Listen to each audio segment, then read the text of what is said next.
ఇచ్చినటువంటి పరిస్థితి ఈ రాష్ట్ర ప్రజలు గుర్తుంచుకోవాలని కూడా తెలియపరుస్తా ఉన్నా. అంటే that is the commitment of Jaganmohan Reddy గారు. ఈ రాష్ట్ర ప్రజల కొరకు ఏం జరుగుతూ ఉంది, ప్రజలకు ఏ హామీలు ఇచ్చాం, ఎలా ప్రభుత్వాన్ని నడపాలి, ఎలా ప్రభుత్వాన్ని ఇబ్బందుల్లో ప్రజలుంటే ఏ విధంగా కాపాడుకోవాలని గొప్ప ఆశతో జగన్మోహన్ రెడ్డి గారు పరిపాలన చేసినటువంటి తీరుని గమనించమని అడుగుతూ ఉన్నాం. చంద్రబాబు నాయుడు గారు లాగా హామీలు ఇవ్వటం, చేతులు ఎట్టేయటం, పారిపోవటం, దాన్ని పుంకాలుగా తప్పులు వేరే పేపర్లో రాయించటం అది కాదు కావాల్సింది.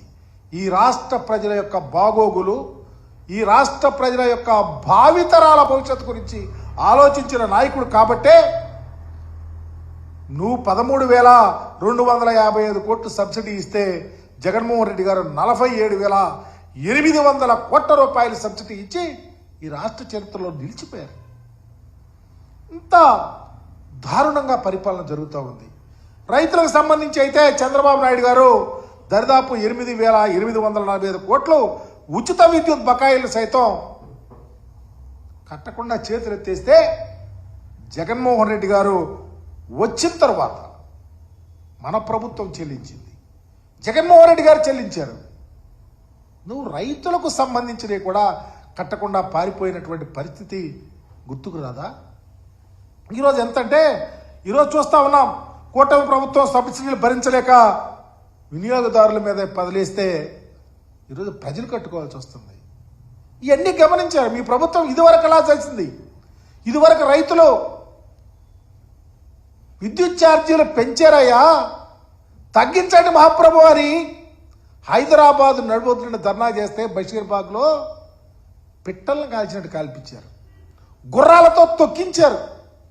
అవి తెలుసు, మరలా మోసపోయారు.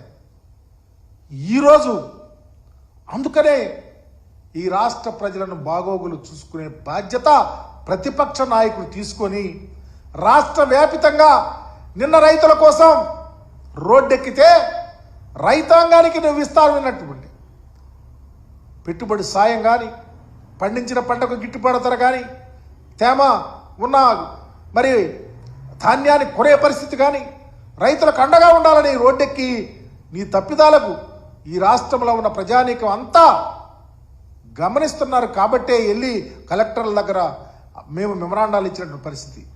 ఈరోజు అందుకనే విద్యుత్ సంబంధించిన ఛార్జీల విషయంలో చంద్రబాబు నాయుడు ప్రజలను మోసం చేశాడు. కాబట్టే రేపు ఉదయం రాష్ట్ర వ్యాపితంగా వైఎస్ఆర్ కాంగ్రెస్ పార్టీల శ్రేణులందరూ రోడ్డు మీదకొచ్చి తమ తమ నియోజకవర్గ హెడ్ క్వార్టర్స్లో విద్యుత్ అధికారుల దగ్గరికి వెళ్ళి ఒక ర్యాలీలాగా వెళ్ళి, అయా ఈ రాష్ట్రంలో చంద్రబాబు వల్ల రాష్ట్రంలో ఉన్న ప్రజానీకం మోసపోయారు.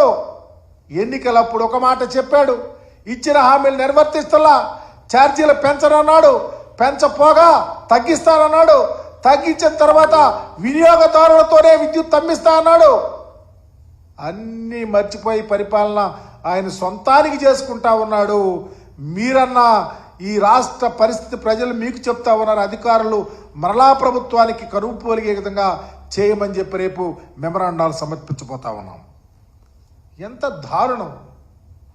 ఇలాంటి పరిపాలన ఈ రాష్ట్రంలో జరుగుతూ ఉంది. కాబట్టే ఈరోజు రాష్ట్ర వ్యాపితంగా ఉన్నటువంటి వైఎస్ఆర్ కాంగ్రెస్ పార్టీ శ్రేణులే కాదు, విఘ్నులు, మేధావులు, ఆలోచనా పరులు జగన్మోహన్ రెడ్డి గారి పరిపాలన ఏ విధంగా ఉందో, ఎంత అకౌంటబిలిటీతో జగన్మోహన్ రెడ్డి గారు పరిపాలన చేశారో, చంద్రబాబు నాయుడు పరిపాలన ఎంత మోసపూరితంగా ఉందో, ప్రజలు ఎంత మోసపోతా ఉన్నారో, ఆర్థికంగా ఎంత మోసపోతా ఉన్నారో, రైతాంగం ఎంత విలువెల్లాడిపోతా ఉన్నారో, ఛార్జీలు కట్టలేక, విద్యుత్ ఛార్జీలు కట్టలేక అప్పుల ఊపిలో పోయినటువంటి ప్రజానీకం గురించి, చదువుల బతలి ఆంధ్రప్రదేశ్లో జగన్మోహన్ రెడ్డి గారి ప్రభుత్వంలో ఓలలాడుతూ ఉంటే, ఈరోజు చంద్రబాబు నాయుడు గారి ప్రభుత్వంలో ప్రభుత్వ బడులు పోతా ఉన్నాయి, ప్రభుత్వ అధ్యాపకులు తెలివిలేని వాళ్ళగా చిత్రీకరిస్తూ ప్రైవేట్ స్కూళ్లకు ప్రయారిటీ ఇచ్చి, ప్రైవేట్ కాలేజీలకు ప్రయారిటీ ఇచ్చి పరిపాలన చేస్తున్న తీరు. ఆనాడు బాబాసాహెబ్ అంబేద్కర్ గారు ఏం చెప్పాడు? చదువు ఉంటే దేనికైనా అడ్డు లేదు, ఈ సామాజిక సమతుల్యత చదువు ద్వారా వస్తుందని చెప్పినటువంటి బాబాసాహెబ్ అంబేద్కర్ గారి ఆలోచన విధానం జగన్మోహన్ రెడ్డి గారు ఇంప్లిమెంట్ చేస్తే ఆ ఆలోచన విధానాన్ని చంద్రబాబు తొంగలో తొక్కే విధంగా చేస్తా ఉన్నాడు. ఏ ఒక్క సెక్టారు ఆనందంగా లేదు. ఏ ఒక్క సెక్టార్ని వెతికి సహాయం చేసిన జగన్మోహన్ రెడ్డి గారి పరిపాలన మరలా ప్రజలు కావాలనుకుంటున్నారు. కాబట్టి అనేక రకాలైనటువంటి ఉద్యమాలు ఈ రాష్ట్రంలో ముందుకు వస్తూ ఉన్నాయి.